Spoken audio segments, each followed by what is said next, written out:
마르다는 놀고 이랬으면 좋았을 텐데 마르다는 일을 하고 하니까 자꾸 예. 오늘도 말씀 통해서 큰 은혜가 있길 원합니다. 우리 옆에 있는 분들 한번 인사하겠습니다. 참 잘 오셨습니다. 큰 은혜 받으시기 바랍니다. 예, 오늘도 정말 잘 오셨습니다. 하나님의 큰 은혜가 여러분 모두에게 임하시기를 바랍니다. 지난번 전반기 마르다 헌신 예배를 드리면서 제가 그런 질문을 했죠. 성경에 나오는 사람들 가운데 가장 날씬한 사람이 누구냐? 마르다. 예. 예, 얼마나 일을 많이 했길래 정말 끄쩍 말라서 마르다 였겠는가, 제가 그렇게 말씀을 드렸어요. 실제로 참 우스갯소리이지만 정말 마르다는 일을 열심히 하는 사람이었어요. 성경에 마르다가 사실은 많이 나오지 않아요. 3번 딱 나오는데 그 3번 모두 다 일을 하는 모습이었다라고 제가 말씀을 드렸어요. 누가복음 10장에 나옵니다. 그들이 길 갈 때 예수께서 한 마을에 들어가심에 마르다라 이름하는 한 여자가 자기 집으로 영접하더라. 예수님을 영접해서 대접하는. 요한복음 11장에 마르다는 예수께서 오신다는 말을 듣고 곧 나가 맞이하되 마리아는 집에 앉았더라. 예수께서 오신다는 말을 듣고 또 곧 나가서 예수님을 자기 집으로 또 맞아들여서 대접하는. 그리고 오늘 본문 요한복음 12장 2절, 거기서 예수를 위하여 잔치할세 마르다는 일을 하고 나사로는 예수와 함께 앉은 자 중에 있더라. 역시 예수를 위해서 잔치하고 마르다는 열심히 일하고 있는 그런 모습. 이게 마르다에 대해서 성경에 나와 있는 말씀 전부예요. 근데 하나같이 마르다는 뭐 하고 있다고요? 일을 하고 있다라고 이야기하고 있어요. 그럼에도 불구하고 우리의 마리아에 대한 인식, 마르다에 대한 인식, 마르다에 대한 인식은 그렇게 좋지만은 않아요. 항상 그냥 마리아에게 좀 치는 듯한 느낌도 들고, 마르다 하면 열심히 일하는 사람이라는 그런 긍정적인 의미보다는 잘못 일하다가 예수님께 책망받은 사람 이런 이미지가 항상 강해요. 정말 마르다 그러면 여러분 어때요? 정말 우리가 존경할 만하고 사랑할 만한 그런 인물보다는 책망받고 꾸중받은 그런 이미지로 얼른 떠오르기가 쉬워요. 그러나 아까도 말씀드렸던 것처럼 마르다에 대해서 성경에 3번 나오는데 그 3번 다 예수님을 위해서 열심히 잔치하고 일하는 정말 아름다운 모습으로 나와 있는 것을 우리가 한번 생각해 볼 필요가 있어요. 자, 마르다가 일하다가 예수님께 어떤 책망을 받았죠? 누가복음 10장 41절 42절에 보면 주께서 대답하여 가라사대 마르다야 마르다야 내가 많은 일로 염려하고 근심하나 그러나 몇 가지만 하든지 혹 한 가지만이라도 족하니라. 사실 마르다가 너무 많은 일을 하다가 옆에서 동생 마리아가 도와주지 않는 그런 모습을 보면서 짜증을 냈죠. 불평을 했죠. 그래서 그 모습을 보면서 너무 많은 일을 하려고 애쓰지 말고 차라리 한 가지만 하든지 한두 가지만 하든지 해라라고 예수님께 책망을 받는 그런 모습을 보게 돼요. 여러분, 그런데 여기서 마르다가 왜 책망을 받았는가 하는 것을 우리가 다시 한번 분명히 생각해 볼 필요가 있어요. 마르다가 예수님께 책망을 받은 첫 번째 이유는 무엇입니까? 일을 너무 많이 했기 때문이 아니에요. 일을 하다가 동생이 자기를 도와주지 않는 것 때문에 짜증을 내고 불평을 했기 때문이에요. 절대로 일을 많이 해서가 아니에요. 일하다가 짜증내고 불평했기 때문에. 또 한 가지 이유는 동생 마리아는 예수님의 발 앞에 앉아서 말씀을 듣다가 칭찬을 받았죠. 네가 좋은 일을 택하였다. 빼앗기지 아니하리라. 그런데 마리아는 또 그 모습을 보면서 오히려 불평하고 짜증내면서 이 일을 하다가 예수님의 말씀을 놓쳐버리는 그런 어리석은 일을 범했다. 그래서 마르다 하면 열심히 일하는 사람, 이런 좋은 개념보다는 너무 많은 일을 하다가 불평하고 짜증낸 사람, 그냥 이 일을 하다가 하나님의 말씀을 놓쳐버린 어리석은 사람이라는 그런 이미지를 받게 되는 것이. 그래서 우리는 마르다 하면은 열심히 일하자 이런 교훈을 받기보다는 일하면서 불평할 바에는 차라리 하지 말자 하는 이런 교훈, 또 이 일을 하다가 하나님의 말씀의 손해를 보느니 차라리 일하지 않는 것이 낫다. 또 힘들게 너무 많은 일을 하려고 하는 것보다는 적당히 하는 게 낫다라는 이런, 여러분 이것도 틀림없이 마르다를 통해서 우리가 얻을 수 있는 교훈이에요. 그러나 이런 교훈들은 다 부정적인 의미의 교훈들이, 보다 적극적인 의미의 교훈들도 있는데 마르다를 통해서는 이런 부정적인 의미의 교훈만을 받게 되는 경우가 참 많다는 것이. 그런데 다행스럽게도 오늘 보면 이 요한복음 10장에 나타나 있는 마르다의 모습 속에는 그런 부정적인 모습은 나와 있질 않아요. 자, 다시 한번 1절 2절 보세요. 6월절 엿새 전에 예수께서 베다니에 이르시니 이곳은 예수께서 죽은 자 가운데서 살리신 나사로가 있는 곳이라. 거기서 예수를 위하여 잔치할세 마르다는 일을 하고 나사로는 예수와 함께 앉은 자 중에 있더라. 자, 마르다가 예수를 위하여 잔치하고 있는, 그리고 마르다가 일을 하고 있는, 그러나 그 뒤에 어디를 봐도 그 일 때문에 책망을 받거나 어떤 잘못된 내용을 우리에게 이야기하고 있지 않아요. 분명 누가복음 10장에서는 똑같이 일을 하고 있었는데 책망을 받았어요. 그러나 요한복음 12장에서는 책망을 받지 아니하고 아름다운 일로 그렇게 묘사되고 있는 것을 보게 돼요. 도대체 누가복음 10장에 나오는 마르다의 모습과 요한복음 12장에 나오는 마르다의 모습 사이에 어떤 차이가 있길래 누가복음 10장에서는 책망을 받고 요한복음 12장에서는 뭐 직접적인 칭찬은 아니라도 아름다운 일을 한 사람으로 그렇게 묘사되고 있을까? 그것은 뭐 누구를 위해서 일했느냐 하는 그런 차이도 아니. 누가복음 10장에도 마르다는 예수를 위해서, 요한복음 12장에서도 마르다는 예수를 위해서, 또 얼마나 일을 많이 했느냐 이것도 아니. 누가복음 10장에서도 많은 일을 했고, 그리고 요한복음 12장에서도 역시 많은 일을 하고 있는 것을 보게 돼요. 그렇다면 이 두 사건 속의 차이는 무엇인가? 누구를 위해 일했느냐, 얼마나 많은 일을 했느냐, 얼마나 적은 일을 했느냐, 그런 것이 아니라 어떻게 일을 했느냐, 거기에서 차이를 찾아야 돼요. 누가복음 10장에서도 요한복음 12장에서도 예수를 위해서, 누가복음 10장에서도 요한복음 12장에서도 많은 일을 하고 있었지만 그 차이가 있다면 어떻게, 누가복음 10장에서는 어떻게 일을 했는가, 요한복음 12장에서는 어떻게 일했는가 하는 것을 우리가 한번 주의 깊게 살펴볼 필요가 있다는 것이. 다시 한번 말씀드리면 누가복음에서는 어땠어요? 마르다가 예수를 위해서 누가 시켜서 한 게 아니, 자원해서 일을 하면서도 불평하고 짜증을 내고 공연히 동생 마리아에게 신경질을 내는 그런 모습. 한 걸음 더 나가서 어때요? 예수님에게까지도 신경질을 냈다고 그랬죠. 뭐라고? 아니, 내 동생 마리아가 나를 도와주다고 놀고 있는데 왜 나무라지 않습니까? 이 말을 좀 심하게 말하면, 아니, 예수님도 마르다를 언니 좀 도와달라고 얘기를 해야지 왜 같이 노닥거리고 계십니까? 하는 그런 의미라고 그랬어요. 좀 더 심하게는 예수님에게까지도 불평하는 그런 모습이.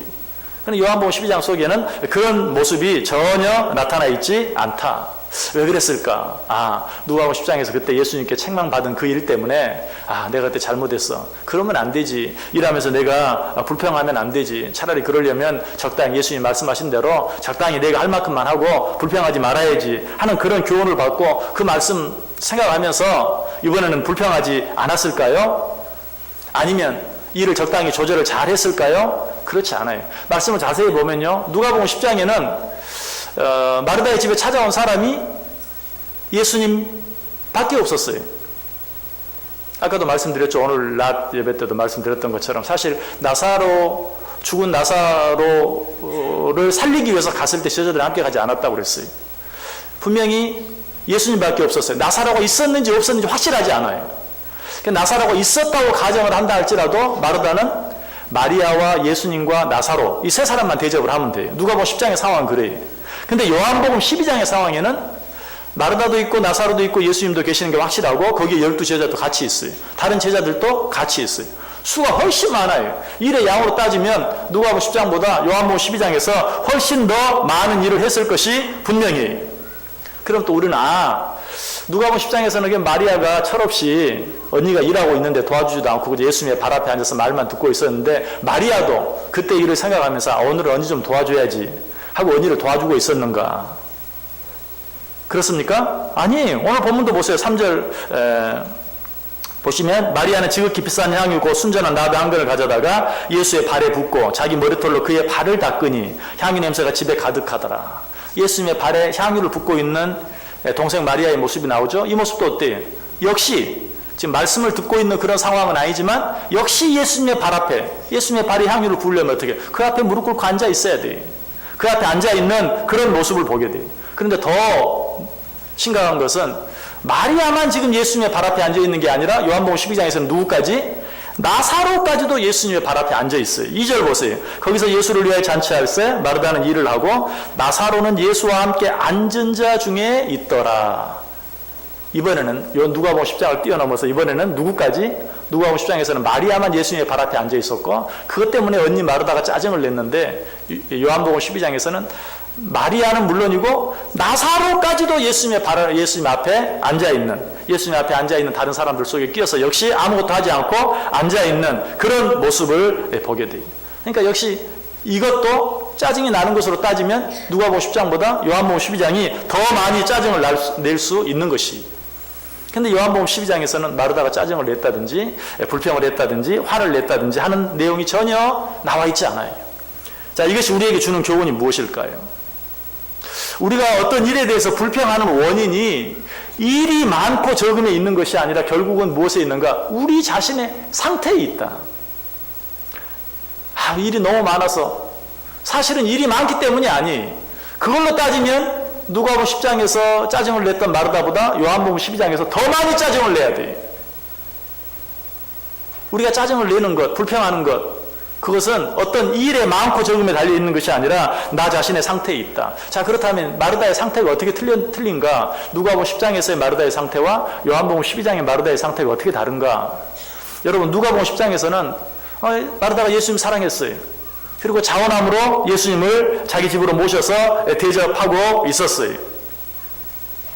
그러나 누가복음 10장은 예수님께서 죽은 나사로를 죽은 자 가운데서 살려주시는 놀라운 은혜, 놀라운 사랑, 놀라운 기적을 아직 체험하기 전이. 그러나 요한복음 12장은 우리가 오늘 낮에 요한복음 11장 생각해 보았죠. 요한복음 11장에 어떤 일이 나와요? 예수님께서 죽은 나사로를 죽음 가운데서 살려주시는 은혜, 기적, 능력을 친히 보고 체험한 직후였어요. 여기에 큰 차이가 있는 거예요. 이전에 마르다는 정말 주님을 더 사랑하려고 그리고 주님을 더 아름답게 섬기려고 자기 힘으로 무엇인가 해보려고 애를 썼어요. 참 귀한 모습이에요. 그런데 그것은 어때요? 결국 지칠 수밖에 없어요. 그리고 결국은 원망할 수밖에 없어요. 그러나 이제는 어때요? 이제는 죽은 나사로, 자기 오라비 나사로를 죽은 가운데서 살려주시는 그 예수님의 모습을 통해서 정말 주님이 나를 얼마나 사랑하시는가, 나와 내 동생 마리아와 나사로를 얼마나 주님께 사랑하시느냐는 것을 정말 깊이 체험했어요. 그 하나님의 은혜와 사랑의 감격에서 지금 일하고 있는 것이. 오늘 보면 1절이 그걸 분명히 언급해주고 있잖아요. 1절 보세요. 6월절 엿새 전에 예수께서 베다니에 이르시니 이곳은 예수께서 죽은 자 가운데서 살리신 나사로가 있는 곳이라. 장소는 똑같은 베다니라도 이전에는 나사로를 죽은 자 가운데서 살려주신 그곳이 아니, 이제는 그런 일이 없었어요. 그러나 이제 이곳은 어떤 곳으로 바뀌었어요? 예수님께서 죽은 나사로를 살리신 곳으로. 이전에 마르다는 죽은 나사로를 살려주신 예수님의 사랑, 은혜, 기적, 능력을 보지 못했던 때에, 그러나 이제는 그 주님의 사랑과 기적과 은혜와 능력을 눈으로 보고 체험한 후였어요. 설령 이전보다 일이 더 많고 설령 이전보다 일이 더 힘들다 할지라도 이제 마르다 입에서 더 이상 원망이 나오지 않고 불평이 나오지 않는다는 것이. 여러분, 이것이 중요해요. 자, 우리 입에서 왜 원망이 나오는가? 보세요, 지금 원망하지 않을 수 있습니까? 불평이 나옵니다. 보세요, 내가 지금 이런 상황 속에서 불평하지 않을 수 있나? 상황은 원망할 수밖에 없고 불평할 수밖에 없는 상황일 때가 많아요. 여러분들 정말 얼마나 영적인 일들을 위해서, 교회 일들을 위해서 수고하고 애를 씁니까? 일하다가 원망하는 거 당연해. 아니, 일을 열심히 했으면 칭찬이 돌아와도 뭐 할까 말까인데 칭찬은 고사하고 뭐 유혹이 돌아오고 비판이 돌아오고 하면 얼마나 속상합니까? 얼마나 힘듭니까? 그런 상황에서 원망하는 게 당연하죠. 우리들의 상황은 원망하는 것이 당연할 수 있어요. 불평하는 것이 당연할 수 있어요. 그러나 그런 가운데서도 우리가 불평하지 아니할 수 있는 유일한 방법은 무엇인가? 하나님이 나를 어떻게 사랑해 주셨는가를 정말 내가 깊이 깨닫는 것 외에는 방법이 없어요. 하나님이 나에게 얼마나 많은 것을 주셨는가, 내가 하나님을 위해서 할 수 있는 것보다 하나님께서 나에게 주신 것, 하나님이 나를 위해 해주신 일이 얼마나 크고 많은가 하는 것을 깨닫기 전에는 우리 입에서 원망과 불평이 사라질 수 없다는 사실이. 혹시 이런 말을 들으면서 오늘 낮에도 말씀드렸던 것처럼 동일하게 아니 뭐 마르다는 자기 오라비 나사로가 죽은 자 가운데 살아나는 것을 봤으니까 우리는 못 봤잖아요. 이렇게 말하고 싶은 분 계세요? 에베소 2장 4절 이하에 뭐라고 말해요? 긍휼이 풍성하신 하나님이 우리를 사랑하신 그 큰 사랑을 인하여 허물로 죽은 우리를 그리스도와 함께 살리셨고 너희는 은혜로 구원을 받은 것이라. 또 함께 일으키사 그리스도 예수 안에서 함께 하늘에 앉히시니. 긍휼이 풍성하신 하나님이 어떻게 하셨다고요? 허물과 죄로 죽었던 우리를 살리셨다. 믿으십니까? 살리셨다. 저와 여러분은 예수 그리스도께서 우리를 위해 대신 죽어주심으로 말미암아 우리를 죽은 자 가운데서 살려주셨어요. 여러분 사실 마르다가 체험한 것은 어때요? 예수님이 십자가에 달려 죽으시지는 않은 때에 그냥 예수님의 능력으로 나사로야 나오너라 살려냈을 뿐이에요. 그런데 우리는 뭘 체험한 자들이에요? 예수님이 나를 위해 죽어주신 것을 체험한 자들이에요. 나도 마르다처럼 뭐 내 식구 가운데 하나가 죽었다가 살아나는 기적을 보면 나도 왜 안 그러겠어요? 아니 우리가 체험한 사랑은 더 큰 사랑이에요. 하나님께서 하나밖에 없는 아들을 우리를 위해 완전히 내어주신 예수 그리스도께서 우리를 위하여 십자가상에서 죽어주신 그 은혜 그 사랑을 우리는 직접 체험한 자들이에요. 그러므로 우리는 원망이 나올 때 불평이 나올 때 우리는 이 하나님의 은혜를 다시 되씹고 또 묵상할 수 있어야 돼요. 로마서 8장 2절에도 말합니다. 이는 그리스도 예수 안에 있는 생명의 성령의 법이 죄와 사망의 법에서 너를 해방하였음이니라. 죄와 사망의 법에서 나를 완전히 해방시켜 주셨어요. 요한복음 5장 24절에도 내가 진실로 너희에게 이르노니 내 말을 듣고 또 나 보내신 이를 믿는 자는 영생을 얻었고 심판에 이르지 않으니 사망에서 생명으로 옮겼느니라. 제가 이 말씀을 드릴 때마다 과거예요. 과거. 사실 우리가 영원한 생명을 이제 누리며 살아가는 것은 미래에 되어질 일이에요. 그럼에도 불구하고 너희는 사망에서 생명으로 이미 옮겼다. 너희는 죽었다가 다시 살아났다. 영원한 생명이 너희 안에 있다라고 이야기하고 있어요. 여러분 우리 안에 이 하나님의 놀라운 은혜와 사랑을 체험하지 않은 자가 한 사람도 없어요. 여러분 불평이 나올 때마다 이 주님의 사랑을 생각하세요. 주님께서는 우리에게 모든 것을 주셨어요. 생명까지 주셨어요. 원망과 불평이 여기까지 차오릅니까? 짜증이 날 때가 있습니까? 모든 것을 다 그냥 집어치워버리고 싶을 때가 있습니까? 주님이 나를 어떻게 사랑하셨는가? 주님이 나에게 새 생명, 영원한 생명을 주시기 위해서 어떻게 하셨는가 하는 것을 꼭 생각해 볼 수 있어야 돼요. 오늘 마르다는 바로 그것 때문에 누가복음 10장에서보다 훨씬 더 많은 사람들을 대접하면서도 누가복음에서는 거의 많으면 3사람 대접하다가도 원망하고 불평했는데 요한복음에서는 그렇게 하지 않고 있어요. 또 한 가지 마르다가 일을 하면서 불평하거나 원망하지 않았던 또 한 가지 중요한 이유가 있어요. 그것은 무엇입니까? 일이 많아서 너무 힘들어서. 그렇지만 사실 마르다는 일이 너무 많아요 이렇게 한 번도 말하지 않았어요. 누가복음 10장에서 불평하는데 뭐라고 말했어요? 마리아가 나를 도와주지 않습니다. 왜 마리아가 나를 도와주지 않도록 내버려 두십니까? 이것이 불평의 원인이었어요. 누가복음에서 마르다가 불평한 이유는 다른 사람을 보았기 때문이 뭐 내가 지금 너무 힘든 것 그랬는지 안 했는지 확실히 몰라요. 그런데 그렇다고 나오진 않았어요. 어쨌든 마르다는 마리아가 나를 도와주지 않는 것 때문에 화를 낸 거예요. 결국 누가복음 10장에서 마르다가 불평했던 것은 일이 너무 많아서도 아니고 너무 힘들어서도 아니고 마르다가 노는 꼴이 보기 싫었던 거예요. 나는 이렇게 일하는데 마리아는 놀고. 마리아가 없었다면 어땠을까요? 마르다가 짜증 냈을까요? 아마 안 냈을 거예요. 마리아가 없었다면 자기 혼자밖에 할 수 없는 일이니까. 근데 마리아가 저기 있고 앉아서 놀고 있는 게 싫었던 거예요. 결국 누가복음에서 마르다가 불평했던 것은 다른 사람을 보았기 때문에 그래요. 여러분도 그렇습니다. 우리가 원망할 때 불평할 때 정말 상황이 원망할 수밖에 없다 불평할 수밖에 없다라고 말하지만 그 중요한 원인은 뭐예요? 다른 사람을 보기 때문에 그래요. 다른 사람은 어떻게 하고 있는가? 내가 마땅히 해야 할 일을 하면서도 다른 사람 때문에 불평해. 왜? 나는 내가 해야 할 일을 하고 있는데 왜 저 사람은 하지 않느냐? 저 사람은 하지 않는데 왜 나만 해야 되느냐? 이것이 우리의 원망거리고 불평거리예요. 그런데 지금 요한복음에서는 어때요? 마리아만 예수님의 발 앞에 앉아있는 게 아니라 누구까지? 나사로까지도. 아니 죽었다가 살아났으면 정말 앞장서서 남들보다 더 많이 일을 해야 될 텐데 그러지도 않고 그도 거기 많은 사람들 가운데 똑같이 예수님 앞에 앉아 있었다. 역시 사람을 봤으면 짜증도 2배로 났을 거예요. 그죠? 내가 누구 때문에 지금 이 고생하고 있는데 예수님이 너를 살려주셔가지고 그 은혜에 감격해서 내가 잔치를 베푸는 거 아니냐? 너 때문 아니냐? 그런데 나사로까지도 그러고 있으니 얼마나 화가 났겠어요. 분명 짜증이 날 수 있는 요소는 2배였어요. 그런데도 안 내지 않아요. 왜? 이번에는 사람을 보지 않아요.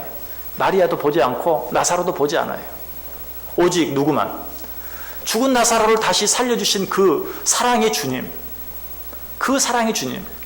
나는 나사로가 병들었을 때 얼른 오지 않아서 원망했고 불평했고 또 정작 그러다가 나사로가 죽어버리니까 아니 좀 더 빨리 오시지, 빨리 왔으면 우리 나사로가 죽지 않았을 텐데 하는 그런 마음으로 가득 차 있었는데 정작 어때? 그것으로 말미암아 예수님께서 죽어서 나흘이나 돼 썩어 냄새가 나는 그 나사로를 살려주시는 그 놀라운 은혜를 체험하게 해주신 그 주님, 나보다 생각이 훨씬 깊고 우리가 여러 시간 생각해 본 것처럼 우리가 생각하는 사람과는 비교할 수 없는 사랑을 가지고 계시는 그 주님만 보여요. 지금 아무것도 안 보여요. 그것을 바로 오늘 보면 1절에 이야기하고 있는 것이 죽은 나사로를 살리신 곳이라. 왜 이것을 강조하고 있는가? 죽은 나사로를 살려주신 주님이 거기 계신다는 것이 지금 마르다의 눈에 그것만 보여요. 우리가 어떻게 하면 신앙생활을 잘할 수 있는가? 오직 한 가지밖에 없어요. 나를 죽은 자 가운데서 살려주신 예수 그리스도 한 분만 바라볼 때 비로소 우리는 어떤 일 가운데서도 원망하거나 불평하지 않고 실망하거나 낙심하지 않고 승리하는, 그리고 끝까지 최선을 다하는 그런 삶을 살아갈 수 있다는 것이, 여러분 우리가 무엇인가 할 때 일의 양도 중요하고 또 그보다 더 중요한 것은 일하는 태도예요. 많이 하느냐 적게 하느냐, 그것보다도 내가 어떤 마음으로 정말 주님께 이미 너무나 큰 것을, 내가 평생 갚아도 갚지 못할 것을 받은 자로서 일을 하느냐, 아니면 내가 이 일을 해서 하나님께 어떤 축복을 받을까, 내가 이 일을 해서 어떤 칭찬을 들을까, 사람들에게 어떤 인정을 받을까, 그런 마음으로 일한다면 뭐 잠시 잠깐은 몰라도 언젠가는 원망할 수밖에 없어요. 불평할 수밖에 없어요.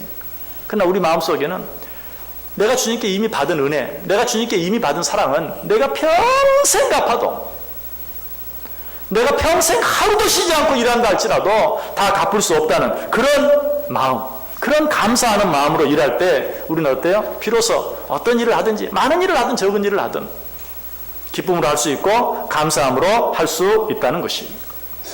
자, 우리는 이런 사실을 통해서 우리가 누가복음에 기록된 그 마르다의 모습을 통해서 우리는 절대 공연히 이 일 많이 하려고 애쓸 필요가 없다. 몇 가지만 하든지 또 적당히 한두 가지만 하는 것이 차라리 낫다 라고 말하는 것은 너무 쉽게 결론을 내린 것이, 그것은 한 가지만 알고 둘은 알지 못하는 것이. 누가복음 10장에 나오는 그 일, 네가 혹 한 가지만 하든지 라고 하는 말은 일의 양에 대해서 말하고 있는 것이 아니라 마르다의 일하는 태도에 대해서 이야기하고 있는 것이, 그렇게 짜증을 낼 바에는, 그렇게 불평을 할 바에는 차라리 한두 가지 일만 하는 것이 낫다라는 뜻이지, 절대로 일 많이 하려고 하지 말라. 여러분, 우리가 일 많이 하면 하나님은 그만큼 기뻐하세요. 고린도전서 15장 58절에 항상 주의 일에 더욱 힘쓰는 자들이 되라. 이는 너희 수고가 주 안에 헛되지 않은 줄 알미니라. 너희가 수고를 많이 하면 많이 한 대로 헛되지 않도록 갚아주신다는 거예요. 하나님께서 우리가 많이 수고하고 많이 일하면, 그러나 주님이 말씀하시는, 마르다에게 말씀하신 건 무슨 말이라고요? 원망하고 불평할 바에는 차라리 한두 가지만 해라. 그러나 그 일이 일 적당히 해라. 너무 많이 하다가 지쳐가지고 원망하고 불평이 나오도록 하지 말고, 이런 말이 아니. 할 수 있다면 많은 일을 할 수 있어야 돼. 우리의 힘 닿는 데까지 최선을 다해서 행할 수 있어야 돼. 고린도전서 4장 2절에도 뭐라고 말합니까? 맡은 자들에게 구할 것은 충성이니라. 맡았으면 충성해야 돼요. 요한계시록 2장 10절에도 내가 죽도록 충성하라. 어떻게 해야 죽습니까? 적당히 하면 죽습니까? 적당히 하면 안 죽어요. 죽도록 해야 죽지. 우리의 분명히 말해, 내가 죽도록 충성하라. 그리하면 내가 생명의 멸관을 내게 주리라. 마르다의 이 사건을 통해서 우리가 늘 그냥 마르다 하면 생각나는 것처럼, 아유 일 너무 많이 하다가 뭐 차라리 적당히 하는 게 좋아, 조금만 하는 게 좋아. 하나님 말씀을 듣는 것도 마찬가지. 일하다가 하나님의 말씀 듣는 일에 손해보지 않게 하라. 그래서 그냥 하나님 말씀만 듣고 일하지 말라, 그런 말이 절대 아니.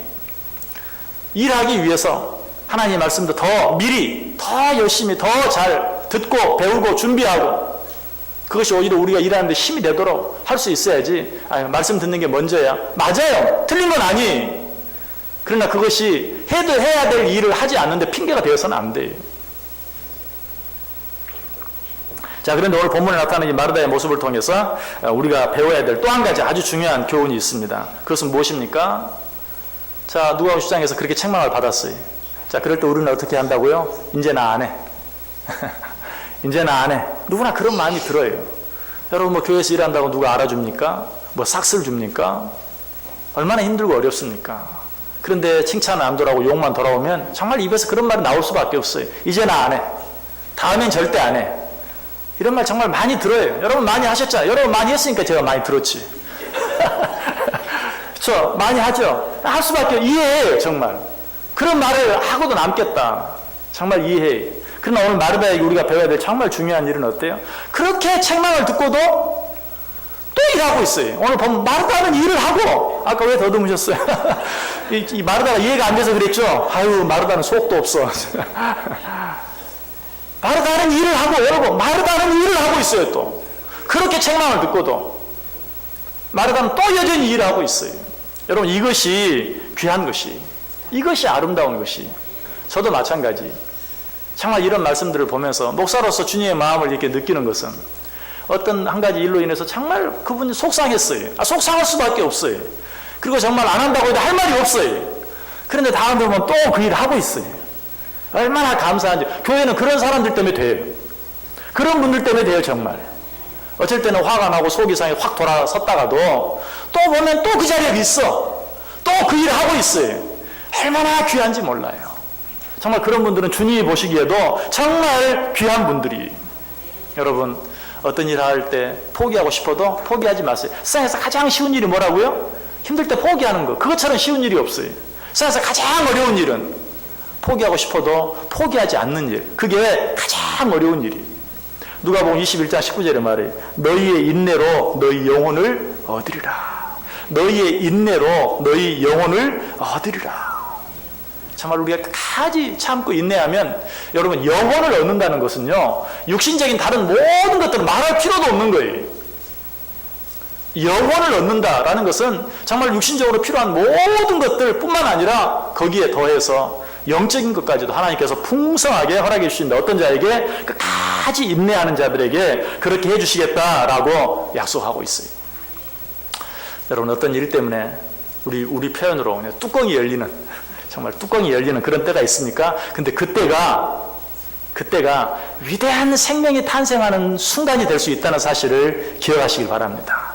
우리 특별히 우리 마르다 전도 회원들뿐만 아니라 여자분들 아이들을 낳아 보셨잖아요. 저는 말은 아무리 해도 저는 그 고통을 몰라요. 근데 아이들을 낳아 보셨는데 정말 어때요? 아이를 낳을 때 정말 어떤 분이 그렇게 얘기해요. 아무튼 이 입술을 위로 잡아 당겨가지고 머리를 완전히 뒤집어 씌우는 그런 고통이라고. 그래도 그렇게 말해도 저는 이해가 잘 안 돼요. 그런데 어때요? 그 고통이 끝나는 순간에 어때요? 으앙 하고 한 생명이 태어나는 거예요. 한 생명이 태어나요. 저는 한 영혼을 살리는 일도 마찬가지라고 생각해요. 우리가 한 영혼을 살리는 일이 정말 쉬운 일이 아니에요. 정말 주의 일을 위해서 수고하고 애쓰고 누가 봐도 불평 낼 수밖에 없고 짜증 낼 수밖에 없고 당장 집어치울 수밖에 없음에도 불구하고 끝까지 참고 그만두지 않고 계속해서 그 일을 하는 그 사람의 수고를 통해서 한 영혼이 살아나는 거예요. 그래서 정말 뚜껑 열리는 그 순간 이제 아이를 낳을 때 어떻습니까? 막 너무너무 정말 고통이 극에 달해서 죽으려고 할 때 그때 뭐라고 말하면 한 번만 더. 왜? 그 고통의 순간이 지나야 한 생명이 태어나는 거예요. 여러분 그걸 꼭 기억하세요. 남자분들은 그런 경험이 없으니까 혹 못하셨더라도 여자분들은 그 고통을 통해서 한 생명이 태어난다는 거. 그 고통 앞에서 포기해버리면 엄마도 죽고 아이도 죽는 거예요. 그렇죠? 거기서 포기해버리면 다 죽어요. 거기서 한 번 더 힘을 써야 돼요. 여러분 포기하고 싶을 때가 많죠. 너무나 힘들 때가 많죠. 어려울 때가 많죠. 그때를 참고 견디면 하나님께서 그 인내를 통해서 내 영혼을 축복해 주시고 그로 말미암아 다른 영혼들까지도 축복해 주신다는 사실을 꼭 기억할 수 있어야 돼요. 그래서 요한복음 16장 21절에 여자가 해산하게 되면 그때가 이르렀으므로 근심하나 아기를 낳으면 세상에 사람 난 기쁨으로 말미암아 그 고통을 다시 기억하지 아니하느니라. 여러분이 그렇게 수고하고 애쓰고 참고까지 했는데 나중에 내가 왜 지금까지 예수 믿는 줄 알아? 그때 아무개 집사님이 내가 봤을 때 정말 도무지 견딜 수 없는 수모를 겪고도 그러고 나서도 또 그 일을 하는 모습 보고 내가 은혜를 받고 지금까지 있는 거야. 그러면 그때 그 당했던 수모, 그때 그 모든 받았던 유혹, 이 모든 것들이 어때요? 싹 사라지는 거예요. 그걸 이야기하고 있어요. 여자가 해산하게 되면 그 때가 이르렀으므로 근심하나 아기를 낳으면 세상에 사람 난 기쁨으로 말미암아 그 고통을 다시 기억하지 아니하느니라. 특별히 세상에서는 혹 그런 대가를 다 받지 못한다 할지라도 정말 하나님 앞에 가면 내가 안다. 그때 네가 얼마나 속상했는지, 정말 죽어버리고 싶을 만큼 속상했다는 건 내가 안다. 그럼에도 불구하고 포기하지 않고 계속 그 일을 했을 때 내가 얼마나 기뻤는 줄 아느냐. 얼마나 기뻤는 줄 아느냐. 그리고 그것을 갚아주시고 채워주시는 그런 은혜를 우리가 체험하게 된다는 것이. 자, 그런데 혹시라도 지금 이미 포기해버린 분 계십니까? 이제 나 다시는 적당히 해야지. 적당히 요 정도까지가 딱 좋더라고. 여기까지만 할 거야. 그 생각은 분 계세요? 다시 시작하세요. 다시 시작하세요. 여기까지만, 요 정도까지만, 거기에는 더 큰 기쁨이 없어요. 더 큰 기쁨이 없어요. 그 정도까지만 하면 될 것 같은데 그런 정도의 신앙생활은 항상 피곤해요. 항상 피곤하고 늘 지쳐 있어요. 그 선을 넘어가서 더 열심히 할 때만 그 피곤을 이길 수 있어요. 그리고 더 큰 일도 감당할 수 있어요. 다시 시작할 수 있기를 바랍니다. 말씀을 마치겠습니다. 오늘 마르다 정말 한때 실수하고 잘못해서 원망하고 불평하기도 했지만, 그러나 하나님의 그 큰 은혜와 사랑을 체험하고 난 후에는 그 은혜와 사랑의 감격에서 더 이상 사람 보지 아니하고 주님만 바라보고 열심히 일했어요. 포기할 것 같은데, 그만할 것 같은데 여전히 자기 자리에서 자기에게 맡겨준 일, 오늘 본문, 오늘 제목, 마르다는 일을 하고 계속해서 그 일을 감당하고 있는 얼마나 아름다운 모습인지 몰라요. 우리 오늘 헌신 예배를 드리는 마르다 여전대 헌신 예배 드리는 회원들, 정말 이런 마르다가 되시길 바랍니다. 이런 마르다 요전도 회가 되시길 바랍니다. 끝까지 최선을 다함으로 정말 해산의 고통 뒤에만 누릴 수 있는 그 해산의 기쁨, 그 기쁨을 맛보고 누리며 살아가는 복된 마르다 여전대 회원들, 우리 원성도들 다 되시기를 주님의 이름으로 간절히 축원합니다. 기도하겠습니다. 하나님 감사합니다. 우리의 연약함, 부족함, 또 우리의 피곤함, 우리의 힘듦, 우리의 아픔, 우리의 고통 아시고 말씀해 주시고 위로해 주시니 감사합니다. 마르다를 보면서 마르다처럼 주님께서 내게 맡겨주신 자리, 내게 맡겨주신 일 끝까지 포기하지 아니하고 최선을 다함으로 정말 주님 앞에 섰을 때 주님께 놀라운 위로와 은혜와 축복을 받아 누릴 수 있는 우리 마르다 여전도 회원들, 우리 온 성도들 다 되게 해 주옵소서. 예수님의 이름으로 기도드리옵나이다. 아멘.